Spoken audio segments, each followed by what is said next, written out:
একদিন এক গরিব লোক রাসূলুল্লাহ সাল্লাল্লাহু আলাইহি সাল্লামের কাছে এসে বলল, ইয়া রাসূলুল্লাহ, আমার কিছুই নেই সদকা করার মতো।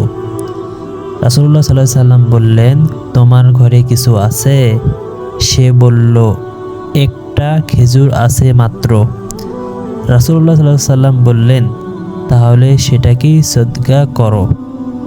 সেই একটি খেজুর দিয়ে এলো এবং আল্লাহর নামে সদকা করে দিল। এরপর রাসূলুল্লাহ সাল্লাল্লাহু আলাইহি সাল্লাম বললেন, এই একটি খেজুর পাহাড় সমান সওয়াব হতে পারে যদি তা খালেস নিয়তে দেওয়া হয়। কিছুদিন পর সেই গরিব লোকটি ইন্তেকাল করল। রাসূলুল্লাহ সাল্লাল্লাহু আলাইহি সাল্লাম স্বপ্নে দেখলেন সে জান্নাতে প্রবেশ করেছে। সুবহানাল্লাহ। রাসূলুল্লাহ সাল্লাল্লাহু আলাইহি সাল্লাম বললেন, একটি খেজুর যদি এত বড় সওয়াবের কারণ হতে পারে তবে আমরা কত কিছুই তো দিতে পারি।